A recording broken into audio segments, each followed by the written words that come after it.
The See. captain has turned on the seatbelt light. Please take your seat and fasten your seatbelts. Thank you. Ja, der Kapitän Mario hat die Seatbelt Signs angemacht. Ihr sollt den Fahrtenschreiber auf Null drehen und Gas geben, quasi, weil jetzt geht's los, geht Attacke. Heute zu unserem Sky High Vielflieger Talk. Mario ist immer noch auf seinem Golfplatz, aber drinnen, weil es draußen regnet. Ja, noch nicht. Ich gucke mal raus, aber es zieht sich ganz heftig zu. Es wird gerade sehr dunkel und müssen mit dem Schlimmsten rechnen, denke ich. Ja, das ist bei jeder Sendung so. Wir rechnen immer mit dem Nicht wahr? Schlimmsten. Ja, wenn wir beide da vor Ort und live sind, muss man einfach damit rechnen, in der Tat. Ja, ich habe heute, nachdem ihr natürlich den Kanal abonniert, die Glocke anmacht, ein Like da lasst, aber auch unten kommentiert und anderen Schabernack treibt und vor allem ganz wichtig auch Kanalmitgliedschaft macht. 3 Themen zu einem ersten Thema zusammengefasst. Und zwar ist das der Swiss Green Tarif innerhalb der Schweiz soll verbindlich werden. Die Regierung in den Niederlanden hat dem ganzen Thema zugestimmt, dass man um 12%, glaube ich, am Ende sogar auf 44.000 in mehreren Schritten, bis man dahin ankommt, die Flugbewegung in Amsterdam Schiphol reduziert. Und jetzt fürchten sich nicht nur die KLM-Mitarbeiter, sondern die Gewerkschaften natürlich für Transavia und wer da alles rumkeucht und fleucht, dass es Jobs kostet. Ich denke mal, dass diese 3 Themen sollten jetzt von Mario in den nächsten 15 Minuten einmal abgearbeitet werden. Also 15 Minuten könnte vielleicht ein bisschen knapp werden, aber ich werde mich bemühen. Ja, Green Fair Tarif innerhalb der Schweiz. Du hast es ja in deinem Live schon gesagt, es gibt ja nicht so viele Innerschweizer Strecken, die mit mit der Swiss geflogen werden. Es ist ja eigentlich nur eine von Genf und das sind auch in der Regel ja Umsteigeverbindungen. Also insofern ist es relativ schwierig und die Alternative in der Schweiz, und in der Schweiz ist es ja im Gegensatz zu Deutschland eine wirkliche Alternative, wäre ja auch noch die Bahn. Äh, Die Frage ist allerdings, wenn diese Green Fare Tarife verbindlich sein sollen, warum man sie dann quasi überhaupt noch ausweist, dann sollte es quasi ein normaler Tarif sein mit dem kleinen Hinweis, dass das Green sozusagen included ist. Ansonsten macht das ja irgendwie wirklich wenig Sinn. Aber wie dem auch sei, äh, wir haben uns ja auch schon öfter darüber unterhalten, es machen ja wirklich eine nur sehr geringe Prozentzahl buchen sozusagen Green Fare mit. Wenn das nicht attraktiver wird, indem es bestimmte Statusmeilen gibt oder deine beliebten Hon-Circle-Meilen, wird das wahrscheinlich eher nichts werden. Aber gut, jetzt fangen die Schweizer damit an, sollen sie, und wir werden mal schauen. Ja, Amsterdam, das ist ja ein Thema, was uns noch irgendwie so vom letzten Jahr begleitet. Da wussten wir ja oder haben wir ja mitbekommen nach dem Riesenchaos dort am Flughafen, dass die Regierung dort die Flüge zusammenstreichen, reduzieren will. Und man hatte sich ja zunächst einmal noch dagegen gewehrt. Ja, aber jetzt scheinen dann die Gerichte doch entsprechend geurteilt zu haben. Und ja, jetzt wird es dort zu Flugreduzierung kommen. In der Folge hoffentlich natürlich auch zu zügig, zügigeren, huiuiui, Entschuldigung, und schnelleren Abläufen bei der Abfertigung. Mal schauen, was das bringt. Dass das natürlich gewisse Arbeitsplatzprobleme mit sich bringt, das ist ja durchaus nachvollziehbar, wenn doch so eine signifikante Zahl an Flügen dort nicht mehr stattfinden kann. Also die Befürchtungen kann ich schon nachvollziehen. Weiß nicht, wie du das siehst, aber das ist ja doch schon ein erheblicher Eingriff, die Reduzierung dort der Flüge. Und ja, da darf man sehr gespannt sein. Gespannt darf man natürlich auch sein, ob es dann tatsächlich was bei den Abläufen nützt, dass es jetzt alles etwas schneller geht.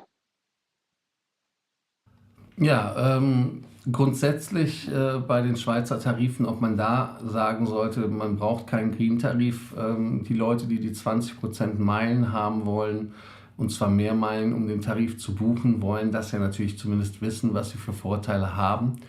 Die andere Frage ist in meinen Augen, ob die Fluggesellschaften nicht unehrlich sind mit dem ganzen Thema. Warum macht man eine Ja, Verpflichtung innerhalb der Schweiz? Warum macht man eine Verpflichtung innerhalb Deutschlands? Warum macht man es nicht einfach weltweit, wenn man so ein so ist es. Öko-Hengst ist? Ich meine das jetzt gar nicht despektierlich, dass man das nicht machen sollte. Ich finde es einfach nur wieder so prägnant, dass man auf der einen Seite immer so ein Greenwashing betreibt und wenn es dann darum geht, dass man das, was man sagt, oder wie das im Englischen heißt, put your wallet where your mouth is, Ja, dann macht man es nicht. Und ich hatte das Thema mit dem Wasser ja mehr als einmal erwähnt bei Lufthansa. Ähm, Ich finde das schwierig, dass man halt dann wieder auf der anderen Seite erklärt, wie öko man ist, um dann durch sein Handeln einfach nur zu zeigen, dass man es nicht ist. Weil Worte sind billig, Taten sind ja. wichtig. Und da finde ich, ist halt so ein bisschen der Unterschied zwischen dem Ganzen. Irgendjemand hat mir eine Nachricht geschickt, ich weiß jetzt gar nicht warum, ich muss mal gucken, warum. Ich weiß nicht. Übrigens, Äh, wer ist denn eigentlich dieser Herr Hofmeister, der neben dir sitzt? Ich kenne ja nur einen Herrn Hofmeister. oh, hast du deinen Namen falsch geschrieben? Ja, ich habe meinen Namen falsch geschrieben. Da fehlt ein F. Das ist ja auch unglaublich, was da passiert. Maria Hoffmeister. Ja, Maria Hofmeister. Das war dann beim letzten Mal auch irgendwie falsch, aber ich weiß gar nicht, kommt das nicht von dir rüber irgendwoher? Kannst du das nicht eingeben? Nee, bei mir steht Hofmeister mit Doppel-F. Ah, jetzt weiß ich übrigens, wer auch hier was geschickt hat. Und zwar ist das ja, wie soll man das jetzt? Ich lasse euch das mal selber jetzt bewerten. Ich, oh nee, das ist das falsche Bild. Das ist das Bild, wer es heute noch nicht gesehen hat. Da ist ein American Airlines 787 Dreamliner kastriert worden, indem man die Tür abgerissen hat, weil der Jetway abgefallen ist. Ist nicht Das schön. Start, nee, das war uncool. Der Flug ist auch abgesagt worden. Ich kann gar nicht vorstellen, warum. Ähm, Ja, ich weiß das, auch nicht. Ein bisschen Ducktape und alles ist gut, oder? ja, also das sollte, in meinen Augen, sollte das einfach gehen, dass man da ein bisschen, ja, Ja, machst du hübsch finde ich auch. Genau. und also man hat ja auch schon das gelbe Band da, ich zeige es nochmal, ah nee, das ist nicht das, ich weiß gar nicht, wo das Bild, also man hat vor die Tür, hat man so ein gelb-schwarzes Band gemacht, dass man das nicht hinkriegt. Ich weiß jetzt Ja. aber gar nicht, warum das Bild nicht, warum das hier nicht, sich nicht runterlädt. Da bin ich mal gespannt. Und zwar, Da ist es doch. Ich hoffe, das ist jetzt das richtige Bild. Ja, da ist es. Das ist das Bild, was einer unserer Kanalmitglieder geschickt hat, mit den Worten: heute viel Flüssigkeit und Aufmerksamkeit. So ist richtig. So ist richtig. Gut. Ja, immer. Ja, vor allem auch, dass die Leute um ihren Job fürchten, das ist ja auch logisch und normal, weil wenn weniger Arbeit da ist, ist natürlich auch weniger, ja, da muss man ehrlich sein, oder? Ja, ist natürlich so. Das ist ja, wie gesagt, eine erhebliche Prozentzahl. Das ist ja nicht irgendwie so ein halbes Prozent oder 1% oder 2, doch 12. so im Also zweistelligen 500. Bereich ist. Moment, lass uns da mal ausrechnen. Wenn du 500.000 Flüge hast und es geht um 60.000 runter auf 440, dann sind das 12%. Ja, Ja, das ist eben. richtig. Das Dann ist brauchst du schon, 12% weniger Leute. so 12% sieht weniger das nämlich Flugzeuge. aus. Ja, ja, Alles 12% weniger. Ist so. schon Ja, richtig. dann haben wir das Thema Eurowings Discover ohne Eurowings. Tja, Ich suche auch mal gerade das interessant. Logo. Ja, ich meine, der gemeine Fluggast ist ja nur noch irritiert. Man hat erst die Germanwings, dann hat man die Eurowings dazu gepackt, dann hat man die Eurowings auf die Langstrecke geschickt, dann ist das alles Murks gewesen und dann hat man wie Kai aus der Kiste die Eurowings Discover irgendwie aus dem Hut gezogen und jetzt will man sich vom Namen Eurowings trennen und das nur noch Discover nennen. So ein bisschen, ja, meine Edelweiss heißt ja auch nicht Eurowings Edelweiss, oder Swiss Edelweiss, sondern, oder wie auch immer, sondern nur Edelweiss. Und Eurowings Discover ist natürlich auch ein ziemliches Ungetüm gewesen. Rein marketingtechnisch ist da der Name Discover sicherlich nicht ganz schlecht. Wenn man dann auch besser wird, wenn die Flüge pünktlich sind, die Flugzeuge einigermaßen akzeptabel, dann könnte das ein interessanter Ferienflieger werden. Vor allen Dingen auch das Design des Covers ist ja auch eigentlich ja, gar kein schlechter Name. Nur dieses Hickhack, erst so nennen, dann so nennen, müssen die Flieger wieder umlackiert werden. Ja, warten wir es mal ab. Interessant wird es natürlich, wenn die Discover dann, fällt einem immer noch schwer, das Eurowings wegzulassen, die Discover dann auch entsprechend ein neues Fluggerät bekommt und halt nicht nur den A330 dafür die Langstrecke, sondern halt auch den A350, den Dreamliner. Du hast es selber gesagt, der A380 wird es wahrscheinlich nicht werden, obwohl der sicherlich sehr interessant aussehen würde in der entsprechenden Livery. Aber egal. Aber dann ist natürlich die zweite Frage, welche Business Class wird verbaut? Bleibt es die alte, nicht mehr zeitgemäße Bestuhlung, die die jetzigen Lufthansa-Flugzeuge haben und die Eurowings Discover-Flugzeuge, die aktuellen, oder investiert man da auch in ein neues Produkt? Wozu ich theoretisch nur raten könnte, denn der Mitbewerber ist Condor und deren neue Business Class, die ist ja, wie wir wissen, mehr als vorzeigbar. Also es bleibt spannend. Ja, also ich habe das Logo ja gezeigt von der Webseite, wo man Ja, Kapitäne sucht, beziehungsweise First Officers oder was das war. Und man hat das Gelbe ja gesehen mit dem Punkt. Ich fühle mich relativ erinnert an die Condor, dass man jetzt versucht, der Condor ja, hinterher zu hecheln. Und dein Eiwand, dass man Allegris, da nochmal Grüße an Björn und danke nochmal für den Allegris, für das Event in Frankfurt, dass die schon was machen müssen bei der Eurowings Discover, weil sie davon, glaube ich, ja relativ abgeschlagen sind. Condor hat ja jetzt auch im Essen gebastelt, hat da auch nochmal was ja. aufgeholt. Also ich finde, dass die Eurowings Discover nicht sympathisch ist im Vergleich zu Condor. Also ich finde, Condor ist irgendwie sympathisch, so knuffig, Familienmitglied. Ja, ja, Das ist jetzt so meine ja, Emotion. Nee, ist ja auch so. Ich meine, das Thema ist ja jetzt schon etwas älter. Wir hatten das ja auch mal, als, als damals die Condor aus dem ja, Pleitekonzern rausgebrochen worden ist. Da war ja unsere Überlegung und unsere ja, Hoffnung vielleicht, dass die Lufthansa die Condor heim in den Konzern holt.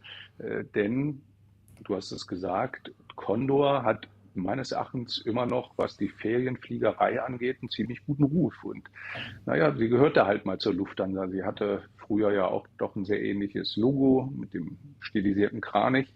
Also die hätte ohne Frage, glaube ich, gut ins Portfolio gepasst und man hätte dann aus der Eurowings Discover damals die ja, eine größere Condor machen können. Ist nur so nicht passiert, aber jetzt steht man halt im Wettbewerb. Und ich denke, die A330 Neo der Condor, die haben ja ein sehr konkurrenzfähiges Produkt. Und da hält die jetzige Eurowings Discover einfach nicht mit. Ja, vor allem, warum nennt man die ganze Bude Discover, wenn man das vorher Ocean genannt hat als Ja, Projektname? Das ist halt etwas, was immer wieder den Leuten im Hirn vielleicht nochmal hervorgeholt werden muss. Und wir erinnern uns ja auch an die Condor, die eine 747 betrieben hat nach Taipei. ja, jo, Das ist alles jo, jo, Geschichte, Konzern. in der Tat. Ja, ähm, was wollten wir denn jetzt machen? Gar nichts. Wir machen einfach weiter mit dem nächsten Thema. Das nächste Thema ist, Tickets sind teuer Ja, und liegt daran, weil wir keine Flüge haben. Wie oft haben wir das schon gesagt? Das ist ja jetzt nichts, wo man sagt, das wäre eine, ähm, neue Nachricht, ne? ja, keine, also Eulen nach Athen oder so, glaube ich, ist der Fachbegriff. Ja, ja, also ich weiß es auch nicht. Ich muss mich mal hier ein bisschen anders hinsetzen. Ich weiß es auch nicht. Ich meine, das ist ja bedauerlich etwas oder bedauerlicherweise, was uns jetzt schon seit Monaten begleitet. Anfang des Jahres ja schon absehbar war, wenn man da versucht hat, Tickets für den Sommer zu bekommen für bestimmte Destinationen. Da hat man ja gedacht, habe ich jetzt gleich Anteile am Flieger mitgekauft oder an der Fluggesellschaft oder ist das tatsächlich nur der Ticketpreis? Ja, es wird so bleiben. Die Nachfrage ist erstaunlicherweise halt immer noch ungebrochen. Man merkt es ja auch, dass wenn man sich mal so die entsprechenden Apps anguckt, dass die Verspätungen an den Flughäfen sowohl hier in Europa als auch drüben in den USA, das sind zumindest die Flughäfen, die ich so beobachte, doch relativ erheblich sind. Und ja, die Nachfrage ist, ich sagte es bereits, ununterbrochen oder ungebrochen stark und weder Airbus kann so schnell liefern, aber man liefert, während ja, das ist ja auch ein leidiges Thema seit Jahren, die 777X, auf die viele Fluggesellschaften, unter anderem ja auch die Lufthansa, händeringend warten, die können halt nicht geliefert werden, noch nicht. Und insofern wird diese Situation sich sicherlich nicht ganz so schnell entschärfen, fürchte ich. Und das ist ja auch der Grund, warum so ziemlich viel Gerät wieder aus den oder von den Flugzeugfriedhöfen wieder zurückgeholt werden. Nicht? Und auch der Grund, warum bei der Lufthansa jetzt schon der vierte A380 wieder dabei ist. Ich finde das Design übrigens, um nochmal auf die Discover zurückzukommen, übrigens ganz gelungen. Aber das nur ganz nebenbei. Wir sind ja schon im Thema weiter. Ja, nee, ich wollte es nochmal nachliefern, weil natürlich Venture X das nachgeliefert hat. Auf euch in der Community ist Verlass. Danke dafür. Und zwar, das ist Discover in Blau, so wie wir es kennen, mit einem gelben Punkt. Und dann steht da unter Airlines. Und dann mit diesem komischen Ocean-Dingern. Also das ist eher so eine Ocean-Anlehnung. Also ich glaube aber nicht, dass Ja, das so kommen wird, weil die ja das Gelbe versuchen durchzupeitschen. Aber da gibt es ja wohl auch irgendwelche markenrechtlichen Probleme im Moment. Und was natürlich auch schade ist, dass da wieder euroweit eigentlich das Hauptspäßchen ist an der Geschichte. Finde ich schwierig und langweilig. Und da ist man für solche Fluggesellschaften wie Play auch wenn die Farbe in den Augen wehtut, dieses Neon, ist wesentlich cooler. Und Condor mit dem Ja, Ringelsocke. Also wir haben uns ja anfangs darüber lustig gemacht, aber ich gehe ganz fest davon aus, dass die Condor-Maschine, aber auch die Play-Maschine eine der meist fotografiertesten Flugzeuge ist oder sind. ja, ist ein super Wiedererkennungswert. Ich meine, rein optisch finde ich es potthässlich, aber wenn ich im Flieger sitze, ist mir das egal, da sehe ich das ja nicht. Und von außen ist es halt ein super hoher Wiedererkennungswert. Das ist eigentlich das beste Marketing, was es gibt. Also eigentlich alles richtig gemacht. Dann lass uns zum Komplex Nummer 2, wie ich das nenne, übergehen. Und zwar ist das Lufthansa Ja, soll 3.000 Euro an Kabinenpersonal zahlen. Lufthansa-Techniker wollen streiken. Lufthansa-Piloten planen im Moment keinen Streik, aber die Voraussetzungen, um einen Abschluss zu bekommen, sind eher lange Bank als kurze Bank. Jetzt könnte man gemein sein und sagen, Condor tja. hat das ja hingekriegt und dann kommt Freddy natürlich wieder angerannt und sagt, ja, aber Condor ist ja gar nicht ganz so komplex wie Lufthansa. Okay, geschenkt. Aber das sind doch relativ viele Baustellen, die über die letzten fast schon Jahre wieder aufgemacht worden sind, die danach schreien, dass es Probleme gibt am Ende des Tages zu unseren Lasten als Passagiere.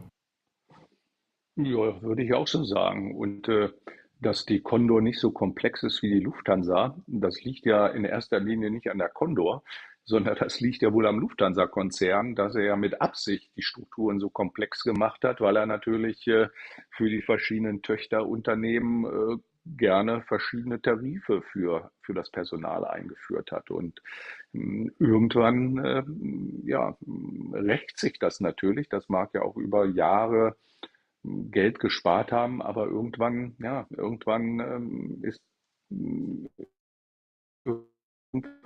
halt Schluss mit lustig und da muss man sich diesen neuen Gegebenheiten anpassen. Also die 3.000 Euro, das ist ja aus der Bundesgesetzgebung, das sind ja die steuerfreien, soweit ich das weiß, das ist auch okay. Das ist ja auch ein echter Batzen Geld, weil theoretisch muss man ja sagen, sind 6.000, weil die Hälfte würde ja an Steuern runtergehen und dabei bleiben dann die drei über.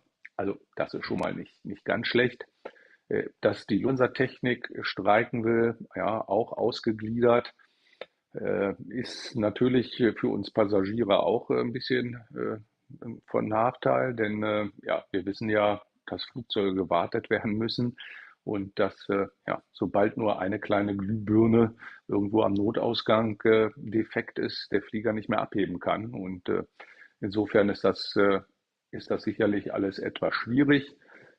Die gute Nachricht, dass man nicht direkt jetzt streiken will, die ist natürlich durchaus positiv zu sehen. Ja, mittlerweile haben fast alle Bundesländer Urlaub oder Ferien in Deutschland.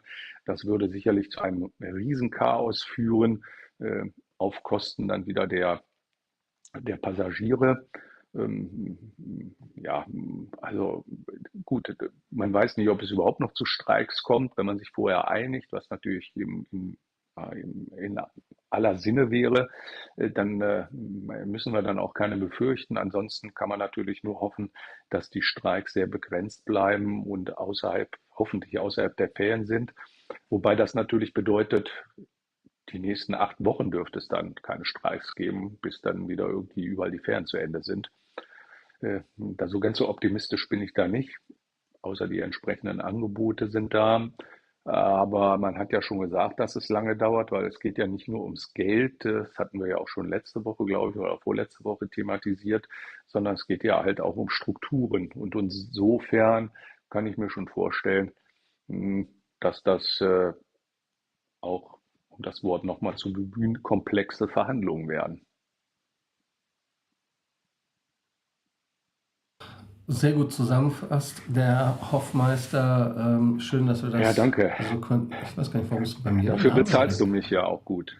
Das ist richtig, auf deinem Golfplatz, dass du arbeiten kannst. Andere wären froh, wenn sie Arbeit So ist hätten. es. Da muss man So ist natürlich das. ehrlich So ist sein. das. Da muss man ehrlich sein. Ja, Ja, wir müssen dann auch nochmal, wir müssen dann auch mal über die Maulwurfsplage hier sprechen. Da hattest du mir noch ein paar Tipps versprochen. Ne? Das ist richtig. Dynamit wirkt Wunder. Aber du kannst auch auf dem Minigolfplatz mit Ladykrachern arbeiten. Ja, das geht natürlich. Ich habe noch ein paar China-Böller aus Polen. Oder du arbeitest mit der Kameraeinstellung, die du eben hattest. Das ist, glaube ich, für jeden Maulwurf. Ja, das könnte sein, ja, in der Tat, in der Tat. Aber nachher werde ich noch verklagt wegen, na, du weißt schon. Ja, das ist schwierig, sowas an den Mann zu bringen. Ja, Ich brauche dir auch fast gefühlte Minuten, um mich wieder zu fassen. das stimmt, Ähm, ja. Wer sich gefasst hat, das war Jenselmann Ritter. Jenselmann Ritter wünscht sich ja nichts sehnlicher und möchte, dass im Sommer viele zufriedene Gäste bei ihm sind. Tja, Ist das ein Lippenbekenntnis? Ist das ein echtes Bekenntnis? Oder ist da der Wunsch Vater des Gedanken? um ehrlich zu sein, ist es wohl von jedem ein bisschen dabei. Ähm, Natürlich ist so eine Aussage auch eine gewisse, der Versuch, die Fluggäste ein bisschen zu beruhigen. Wir möchten das und wir werden das da auch alles für tun, dass es so wird. Aber auf der anderen Seite glaube ich natürlich auch schon, dass man das ein wenig ernst meint, denn nichts ist ja auch schlimmer als völlig abgenervte Fluggäste. In der Hauptreisesaison Beschwerden, die Telefon-Hotlines laufen heiß und insofern ist es ja auch im eigenen Sinne, dass man, äh, dass man dort versucht, auch die Fluggäste in irgendeiner Weise zu beglücken und vielleicht hat da ein T-Shirt Lufthansa Give Me Love ja schon ein bisschen was bewirkt. Äh, Wie das sonst aussehen kann, wenn man sich mit seiner Fluggesellschaft irgendwie nicht so wohl fühlt, hast du ja auch in einem Video gezeigt aus Mexiko, wo dann die Passagierin da erstmal die Computer zerlegt hat. Und das versucht man wahrscheinlich bei der Lufthansa zu Recht zu vermeiden. Jawohl, da ist es. Es ist doch ganz fantastisch. Ja, sehr schön. Ja, ich Ja, freue mich. wobei Volaris bei mir ja wieder gewonnen hat. Es gibt ja jetzt ein Volaris-Flugzeug im Barbie-Look. Also das ist jetzt etwas, was natürlich, Cool, ne? ähm, ja, das ist richtig geil. Das gefällt Mario wieder, deshalb Volaris Barbie. Da gibt es sogar ein Ticket. Volaris, Ja, Volaris hört sich aber auch so ein bisschen an wie so ein südeuropäischer Hit, ne? Volaris. Oh, da, da, da. das ist jetzt mehr so wie Kantare. Ja, Ähm, genau. d- aber das ist, glaube ich, für die Leute, die hier sind, aus der Altersklasse nicht mehr zeitgemäß. Nee. Ähm, Jetzt, wo du das Flugzeug siehst, das Volaris Barbie-Flugzeug mit dem Mario Hoffmeister am linken Triebwerk, ich bin irgendwie nur dahinter an der APU zu sehen. Nur für alle, die das wissen. Also ich weiß jetzt nicht, ob das sexistisch ist mit der Barbie, die da oben da so halb drüber nackert liegt, aber gut. Ach Gott, was heute alles so sexistisch ist. Es ist doch nur eine Plastikpuppe. Warum gibt es nur einen Ken und Barbie in so vielen Varianten? Ist das Sexismus? Ach na Gott, das ist halt, naja, ne? That Der is what Mann it als is. solches ist halt Polyamor, also insofern ist das schon okay, ne? Gut, bevor wir jetzt noch mit weiteren ausländischen Begriffen weitermachen und ich wieder nachschlagen müsste, was das überhaupt heißen sollte, würde ich mit dir nochmal das Thema besprechen.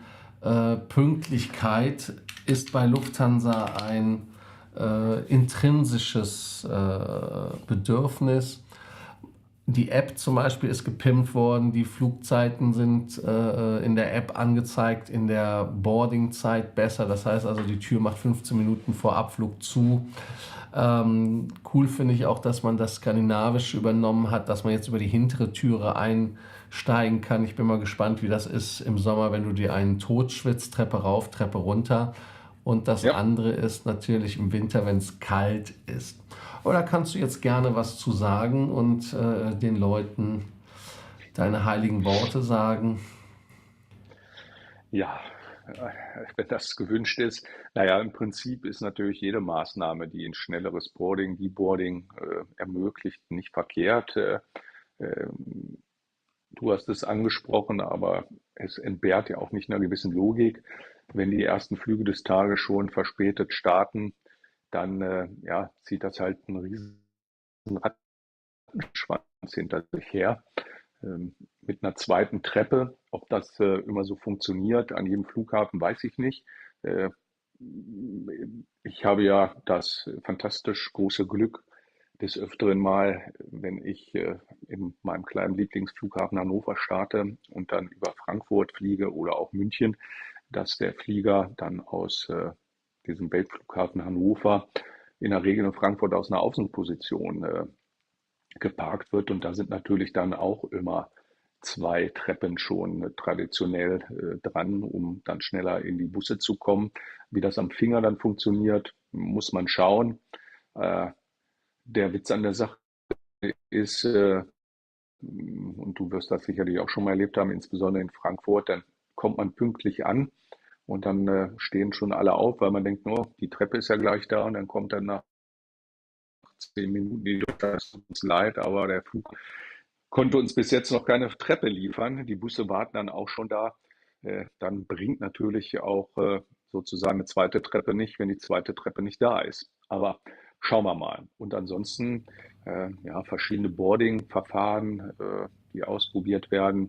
Die App, ja, funktioniert natürlich auch nur für die Fluggäste, die vielleicht öfter fliegen und überhaupt sowas haben. Denn ich glaube, dass, und ich erlebe das immer wieder, wenn man die Leute auch mal hinweist auf die App, die gucken einen dann immer an und sagen, App, Lufthansa, App, keine Ahnung, was ist das? Also es ist halt ein zweischneidiges Schwert, aber Versuch macht klug und ja, alles, was ein schnelleres Boarding oder Boarding ja, bringt, wenn das sollte meines Erachtens ausprobiert werden. Ich bin gespannt.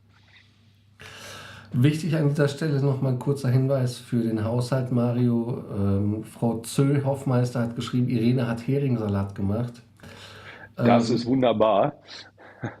Nur als Verbraucherhinweis. Ich lasse das jetzt einfach Wunderbar. stehen. Also du weißt, ich muss dann dringend weg hier. Ja, das ist die Frau Zö hat das so gewollt. Bei euch im Zoo sind dann Heringe heute gemacht Natürlich. worden. Frisch gefangen, selbst gefangen und so weiter. Aber Natürlich. bevor wir aber das Thema komplett abarbeiten, wollen wir natürlich sagen, Pünktlichkeit bei 50 Maßnahmen ist es, also ich finde das schon gut, dass man das macht, aber es scheitert wie immer meistens am Personal oder aber Ja. auch an den Flugkollegen, die das Gefühl geben, entweder bei der Sicherheitskontrolle, beim Boarding oder sonst wo, die Ersten der Familie zu sein, die jemals geflogen sind. Ja. So, dann haben wir A380, Alpha India Mike Lima ist wieder in Francoforte. Was können wir dazu sagen, Mario? Ja, Nummer 4 und wir warten auf die nächsten beiden. Interessant ist ja eher die Meldung, dass eventuell dann auch der A380 in Frankfurt vielleicht dann irgendwann mal bleibt und von da aus wieder seine Runden dreht. Ich finde, das ist die viel interessantere Nachricht. Meinst du nicht auch?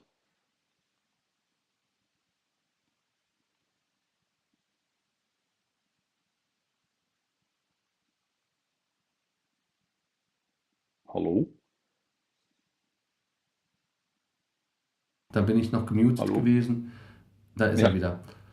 Ich dachte, Ja. das wäre so ein Beef gewesen mit Frankfurt, dass man da halt Das dachte ich zwischengegangen auch, ist. ja. Aber nun gut, das ist jetzt gefixt worden, deshalb ist alles in Ordnung. Nach den leichten Tonproblemen gehen wir jetzt auf das Thema Japan. Das sollte ja vielleicht etwas für dich sein, was dich ja unheimlich interessiert, weil du bist ja so ein Lightflieger, Business Class Light Genau. und sonst First Class was. Light. Alles Light, Cola Light, Ich Ja. bin es aber auch sonst ganz leid. Ähm, Würdest du irgendwelche Klamotten mieten oder überhaupt auf die Idee kommen, Mietklamotten zu nehmen? Würde das deinem Kleidungsstil entgegenkommen? Weil die einzige Ausnahme, die ich ja genannt hatte, war, wenn wir zum Beispiel so einen Ausflug machen als V-Passagier oder als FQT-TV und wir müssten jetzt die Flüge übrigens buchen. Wir werden da auch noch einen Call jetzt im Laufe der nächsten Woche machen. Alle zusammen dieselben Klamotten zu tragen, das wäre ja dann einfach nur ein Gag, aber das ist doch kein ernsthaftes Das, Konzept. nein. Also ich finde das Konzept zwar, man muss es so sagen, wie es ist, ganz lustig, aber das wäre nicht mal im Ansatz was für mich. Mal abgesehen davon, du hast es ja für dich selber beschrieben, dass in deinen sehr kleinen Größen wahrscheinlich am meisten nie was da sein wird. Äh, Ist das ja bei mir auch nicht anders, relativ schlank und groß. Nein, also ich möchte auch nichts anziehen, was jemand anders schon mal zwingend angehabt hat. Schuhe schon mal gar nicht und ja, auch andere Sachen nicht. Da nehme ich schon lieber die eigenen Dinge mit oder im Zweifel, wenn ich was vergessen habe, besorge ich mir was vor Ort. Aber nee, also ich weiß auch gar nicht, so eine Hose, die ist dann zu kurz, zu weit und dann stehst du da und hast nichts anzuziehen. Nee, also keine Ahnung. Für Gesellschaften, die sehr uniformiert rumlaufen, mag das ja in Ordnung sein, aber äh, für mich wäre das nix, absolut gar nichts. Die einzige Ausnahme vielleicht, wenn du von vornherein weißt, dass dein Koffer statt, weiß ich nicht, nach Japan in die Südsee geflogen ist und du könntest es während des Fluges, wenn du dann WLAN im Flieger hast, noch mal schnell was bestellen. Das ist dann ganz nett, aber ansonsten nein, nein, nein. Da tragen wir doch lieber unseren eigenen Scheiß. Ja, aber jetzt mal unter ins Haus von, selbst wenn dein Gepäck verspätet wäre, ich komme doch nicht auf die Idee, mir irgendwelche Mietwäsche zu holen. Ich meine, wie weit, Nein, also, echt nicht. Nein, das geht sorry, alles gar nicht. ja, sorry, an Also meine Haut kommt nur Wasser und CD oder wie das heißt. ja, also die letzte Mietwäsche, die ich anhatte und die wurde mir dann auch noch kostenlos gestellt, das war olivgrün und das hatte andere Gründe. Ja gut, die Wehrmacht habe ich ja nicht miterlebt, so wie du aktiv. Nee, das stimmt, ja. Ich habe Flecktarn bekommen, also Ja, insofern ist das mit der Wehrmacht. Aber nun gut, bei der Luftwaffe hatten wir äh, auch Blau, aber das kennst du ja alles das war nicht. so, ja.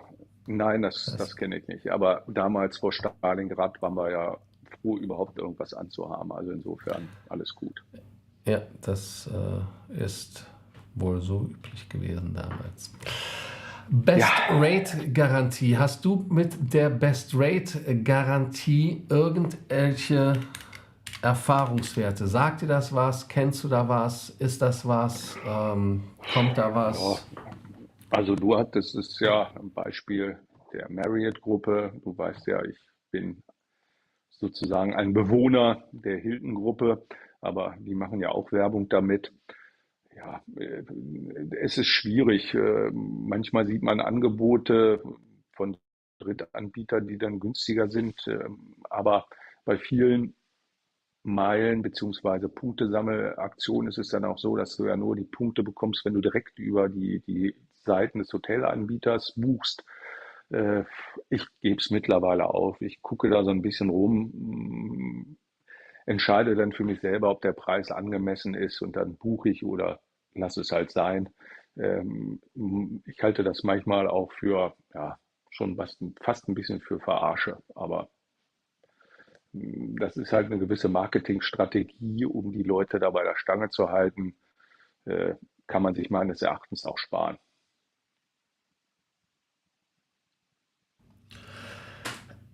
Ich habe heute für einen Kunden wieder so eine Best Rate Garantie durchgeführt, 6 oder 8 Euro Preisunterschied. Ich bin mal gespannt, was dabei rauskommt. Stay tuned. Ja, Als ich mir die Bedingungen nochmal durchgelesen habe, habe ich das Gefühl gehabt, dass die Bedingungen dicker waren, dass man es nicht bekommt, als dass man es bekommt. Aber gut, ausgefüllt, mehr als verlieren kannst du nicht. Das ist so. nee, Dann haben wir die SÖP. Hast du mit der SOP irgendwelche Erfahrungen gemacht? Kennst du den Verein? Es gilt hier wie bei der BIRG, also bei der Best Rate Garantie. ja. Ja, den Verein kennen tue ich, aber ich habe noch keine Erfahrung mit ihm gemacht. Wenn ich Auseinandersetzungen habe, habe ich mir einen uns sehr bekannten, mehr als kompetenten Fachanwalt genommen und das ist dann eigentlich immer schnell oder zumindest so schnell, als es halt möglich ist und kompetent in meinem Sinne gelöst worden. Ging für die andere Seite immer sehr böse aus. Ja, also mein Klassiker ist bei Air Baltic. Ich saß im Flugzeug, Ja, ich habe noch vor Abflug mein Complaint getickert und ich habe innerhalb von 6, 7 Tagen oder sowas war das Geld da. Also da gab es keine ja, Diskussion mit den Freunden von Air Baltic. Und ja, da brauchst du so SÖP nicht. Also das ist einfach so. Also na gut. ja. Aber jetzt ist Air Baltic und Last Course natürlich ein schlechtes Beispiel. Ne? Wenn du mit denen nicht mehr fliegen würdest, da könnten sie mindestens 3 Flugzeuge mehr oder weniger in Rente schicken. Also insofern, äh, aber im Prinzip hast du natürlich vollkommen recht. Ne? Jetzt kommen wir zu einer Fluggesellschaft, die ja bei uns auf der Liste des No-Fly ist. Das ist Ryanair will wieder in So ist es. Deutschland wachsen, wenn die Preise stimmen würden. Das heißt also, man erklärt uns, dass in Deutschland alles zu teuer ist. Also wäre ja für die ein Markt da, wenn sie günstiger anbieten können. Aber dann sagen sie wieder, nee, die Flughäfen sind zu teuer. Heißt im Umkehrschluss, sie können an anderen Standorten mehr Geld verdienen, wenn das Flugzeug fliegt. Und im Rahmen des Wachstums kommen sie dann wieder nach Deutschland, weil dann gehen sie natürlich zu den Märkten, wo sie zwar immer noch Geld verdienen, aber natürlich nicht so viel wie bei den anderen. Ähm, Was hältst du Tja, von dieser ganzen unglücklichen Ryanair-Kiste? ja, O'Leary ist ja auch ein lustiger Vogel. Mal abgesehen davon, dass wir beide dort niemals mit fliegen würden, außer unter größtem Zwang und Androhung körperlicher Gewalt, ist es für die Gesamtsituation sicherlich nicht verkehrt, ein bisschen Wettbewerb auch wieder zu haben in Deutschland. Hm, Auf der anderen Seite kann es natürlich auch nicht sein, dass die Preise quasi durch Ryanair auch an den Flughäfen nur für sie gedrückt werden. Also wenn, dann muss es für alle auch günstiger werden. Das war ja auch das berühmte Beispiel am Frankfurter Flughafen, als die dort in Frankfurt am Main und nicht in Frankfurt-Hahn, äh, sondern Frankfurt am Main da kurz heimisch geworden sind und da ziemlich gute Konditionen von der Fraport bekommen haben, dass der Platzhirsch Lufthansa und zwar meines Erachtens nicht zu Unrecht ziemlich angesäuert war. Denn mit welcher Berechtigung bekommt Ryanair oder hat Ryanair da solche Rabatte eingeräumt bekommen? Und diejenigen, die den Betrieb da seit Jahrzehnten auch mit viel Geld am Laufen halten, die Lufthansa, soll dann da wesentlich mehr bezahlen. Dass man da mal so ein Lokangebot macht, okay, aber dauerhaft dürfen solche Preise dann insbesondere auch für die Billigfluglinien nicht gelten, denn nur mit diesen Tricks kriegen sie ja diese Tickets hin und indem sie ihr Personal schlecht bezahlen und so weiter und so fort. Und ja, das ist halt meines Erachtens nicht unterstützenswert. Und da kann ich dann nur noch mal zum Abschluss dieses Themas sagen, Fliegen ist kein Menschenrecht, sondern ein Privileg, um nochmals Herrn Kosten zu bemühen. Und insofern hat Fliegen schon einen gewissen Wert und insofern, ja, für uns sind diese Fluggesellschaften, die da Preisdumping machen, eben nichts. Frankfurt hat ihnen ja, weil sie neue Strecken angeboten haben, die es vorher nicht gibt, das hätten sie jedem angeboten, der es gemacht hat. Das hätte auch die Lufthansa Richtig, bekommen, muss man der Ehrlichkeit halber sagen. richtig, richtig. Aber es ist halt immer ein sehr ein Geschmack, wenn Fluggesellschaften einfach abgreifen und dann Ja, ja, den sich Sittich machen, ne? genau und dann Nach einer einfach sich Zeit. wieder verpfeifen oder sowas. Ja, schwierig, schwierig, schwierig. Jetzt kommt der absolute Vielflieger-Traum und zwar mit dem Flugzeug zur Lesung, weil man die zweite Wohnung in San Francisco sparen möchte. Und der Kollege hat ja keine 6.000 US-Dollar in einem Jahr ausgegeben. Ist das ein Traum, der wahr geworden ist, ein feuchter Vielfliegertraum oder ist das etwas, wo du sagst, naja, 4 Stunden pendeln mit dem Flugzeug ist auch schon hart? Also, da man auch in den USA durch die Sicherheit muss, man muss, das sind ja auch keine Flughäfen, man muss ja auch irgendwie hinkommen, relativ weite Wege rennen. Ich glaube nicht, dass er mit dem Auto fährt und teure Parktickets auch noch kauft. Ist ist das schon eine erhebliche Herausforderung. Also ich habe mal von einem Bekannten eine ähnliche Geschichte gehört. Der hatte wiederum einen Bekannten, der wohnt in Düsseldorf oder wohnte in Düsseldorf, weiß nicht, ob er immer noch da wohnt, ist schon länger her, das war noch zu seligen Air Berlin-Zeiten. Und der arbeitete in London im Finanzdistrikt, der ja nicht weit ist vom London City Flughafen. Und bei den unfassbaren Preisen in London ist der auch, glaube ich, von Dienstags bis Donnerstags, Rest konnte er wohl hier arbeiten oder sowas, tatsächlich jeden Tag von Düsseldorf nach London City geflogen. Damals gab es ja bei Air Berlin auch noch so diese A10er-Karten für günstig Geld. Und das war im Monat unterm Strich billiger als eine einigermaßen adäquate Wohnung in London City. Also diese Beispiele sind sicherlich eher selten, aber auch nicht ja, völlig einmalig. Aber wie gesagt, für mich wäre das nichts. Ich frage mich auch, warum man da nicht einfach an seinen Studienort zieht. Dann brauchen wir auch keine zwei Wohnungen. Aber jetzt kenne ich auch nicht alle Hintergründe. Ich fand es nur sehr amüsant. Und ich weiß nicht, Der, ob es übrigens ein Vielfliegertraum ist, immer nur quasi die Kurzstrecke zu fliegen, oder?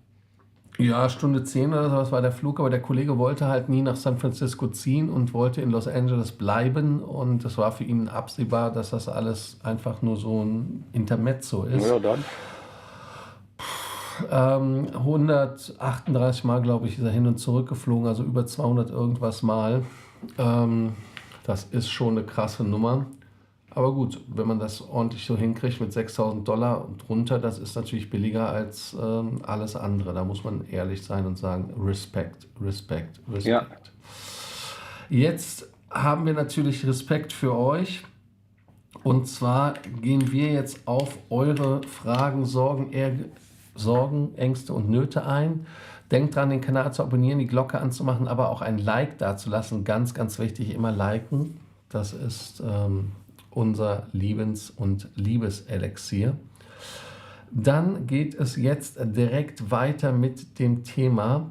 Und zwar, tada, Moment, was ist das denn passiert? Einmal hallo, Grüße nach Jerusalem, einmal Grüße nach Bremen, einmal Grüße nach München, Grüße nach Stuggi, glaube ich, der Herr Frank. Hallo Venture X. Einmal die Frau Alert. Die Frau Allert sagt, guten Abend, ihr beiden und alle anderen. Mario, wer ist denn noch bei dir? ja. Ich glaube, sie meinte die Community. Hier ist niemand. Ich dachte, mit die beiden meint sie mich und dann alle anderen, das bist dann du und der Rest bei dir auf deinem Ja, ja, Golfplatz. also genau, ich und meine mehreren Persönlichkeiten, das ist ja völlig klar. Me, myself and the other two. Dann neben Asiana, Emirates, Right, Qatar Sir. Airways wird Lufthansa eine von vielen Fluggesellschaften sein, die den A380 kommenden Winterflugplan nach Bangkok einsetzen. Zusammen werden sie bis zu 9 Abflüge haben. Ja, das ist doch geil, ne? Ja, warum nicht?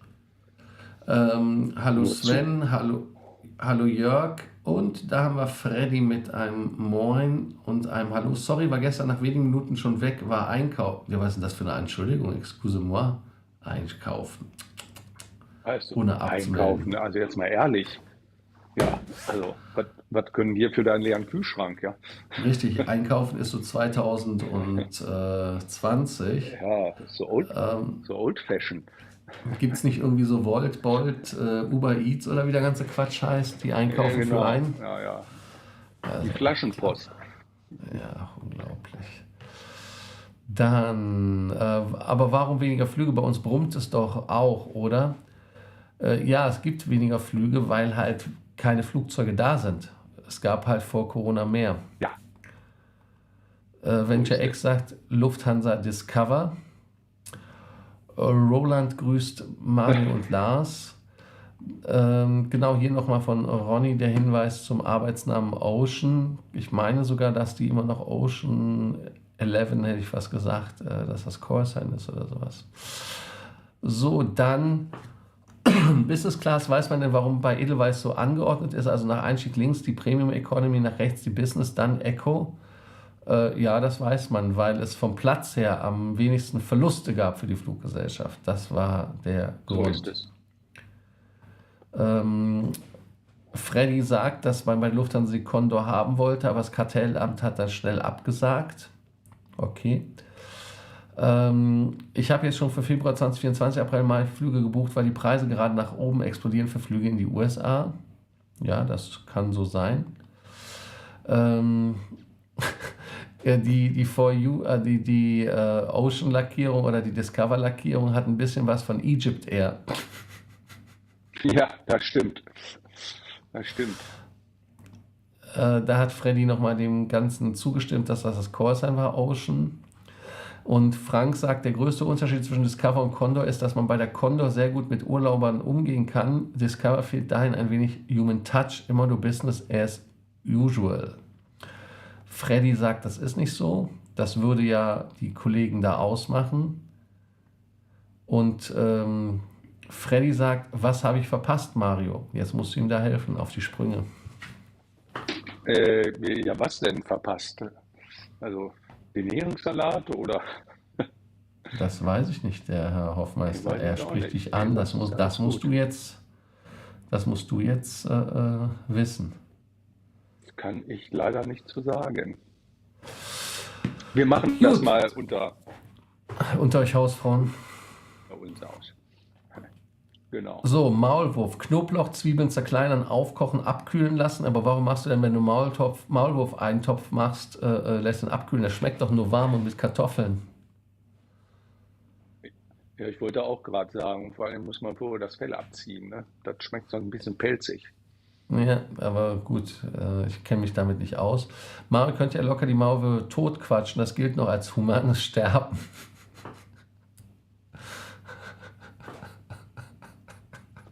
Da möchte jemand Community abschalten, glaube ich. Das brach an der Stelle ab, also ich glaube, das hatte seinen Grund. Irene hat Heringssalat gemacht, ich lasse das nochmal stehen. Jörg sagt, die einen Ja, mögen sehr Plastikpuppen, die anderen mögen Gummipuppen. Oh Gott, oh Gott. Ja, Das werden wir besser mal auch nicht kommentieren. Ne? ja, Freddy findet den Check-in-Prozess in der neuen Ella-App etwas komplizierter als vorher. Achtung, gleich macht bestimmt wer die Akkus von Marios AirPods Pro schlapp. Die Dinger spielen ja auch nicht ewig. Aha. Und diesmal wissen wir dann warum, sagt Frau Ahlert. Schau. Matthias schreibt, solange Lufthansa ihre Töchter nicht wieder wieder irische Billigflieger mit einer eigenen Treppe am Flieger anfängt. Übrigens sind das keine AirPods Pro, aber na gut, das wissen nur die Experten. Mit den AirPods Pro wäre das nicht passiert, weil die haben eine längere Akkulaufzeit, mein Freund. Nein, das sind die AirPods 3, die haben auch eine sehr gute Akkulaufzeit. Ja, aber das haben die auch die guten Hannoveraner Bakterien. Aber selbstverständlich. Nummer 4 ist jedoch noch nicht nach Manila geflogen. Das ist richtig, die ist Korrekt. quasi noch unterwegs.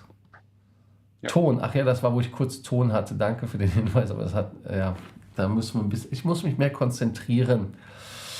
So, interessant ist, dass die Mike und die Mike November auf der ursprünglichen Rückgabeliste an Airbus standen. Ja, weil die wahrscheinlich am wenigsten von allen Defekte hatten, also Beulendoktor haben mussten, sind die wohl Ja. von der Liste wieder genommen worden. Gibt es übrigens noch Plätze für den Stammtisch in München im November? Ja, es gibt noch Plätze. Wir werden, wie immer, Eintritt nehmen für unsere Stammtische. Und Aber ganz nicht für wichtig, jeden. Doch, für jeden. Außer der ein T-Shirt hat. Wer sich ein T-Shirt bestellt hat, kriegt kostenlosen Eintritt für das Jahr, wo das T-Shirt gültet. Das heißt also, das T-Shirt ist das T-Shirt 2023. Da kann man kostenlos an allen Stammtischen in 2023 teilnehmen. Aber wir werden dann nochmal ein Dings zuschicken, wie heißt es, ein Einladungsdings da, Bumster. Herr Hoffmeister trägt nur Designerunterwäsche, die seiner Mutter. Ja, man soll nicht immer von sich auf andere schließen. Ne? Das könnte schief gehen. Ich wollte auf Windeln gerade tippen, aber das ist was Ja, anderes. Best Rate Garantie hat nur einmal bei Hilton funktioniert für London Heathrow. Siehst du, da hat es mal funktioniert. Ich hatte ja von meiner SPG-Erfahrung erzählt, wo ich bei SPG anrufen muss. Ach ja, das ist übrigens das, was mich auch ansickt. Du musst die billigste verfügbare Rate kaufen auf der Webseite und die billigste verfügbare Rate ist eine non-refundable Rate. Heißt also, wenn die nicht anerkennen, dann bist du der Gearschte. Also das ist einfach, das geht gar nicht. nein, das ist Mist. Ähm, so, übrigens auch bei der Konto braucht man keine SOP. Montag den Flug storniert, Freitag war das Geld auf dem Konto, besser geht es nicht. Ja, da geht es ja nicht um Kompensation. Also das, aber ich weiß Ja, jetzt nicht, warum storniert worden ist. So. Ryanair war eines der großen Streitgründe, weshalb damals der 380er in Frankfurt auch abgezogen wurde. Auch was gelernt. Michael Leary ist so charmant wie ein Eimer Schmierseife, da würde ich doch noch lieber mit Akbar Al-Bakr kuscheln gehen. Nee, das würdest du nicht. Michael Leary ist lustiger und wesentlich lockerer und entspannter. Bei Akbar hast ja, du eher das Gefühl, dass der Stock im Arsch festgetackert ist. Die meisten Crews pendeln auch. Ich zum Beispiel nach Frankfurt oder Hamburg mit dem Flieger dann. Ja gut, das ist ja was das ist, ja, da bist du, da bist du entschuldigt. Aber das hat ja was damit zu tun, weil du in Düsseldorf festgetackert bist. Da möchte ich jetzt therapeutisch nicht drauf eingehen, was mit Leuchten, die in München, die in Düsseldorf sind, falsch ist. So, hallo Guido. Als meine Frau noch für LH gearbeitet hat, ist sie auch von Frankfurt nach Diedorf geflogen und das jedes Mal, wenn sie Dienst hatte. Ja, aber das sind ja keine Tickets, die Geld kosteten in dem Vergleich. ja, Also das ist ja jetzt so etwas anders. Und natürlich auch wieder zurückgeflogen. Ja, das hätte ich erwartet, wenn sie arbeitet. Das ist ja. ja.